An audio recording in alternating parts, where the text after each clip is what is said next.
You ask Tiger to solve. This deals with linear equations with one unknown. The final result is x equals 184. Let's solve it step by step. Group all constants on the right side of the equation. Subtract 288 from both sides. Simplify the arithmetic.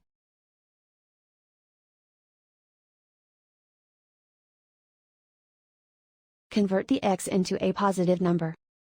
Multiply both sides by -1.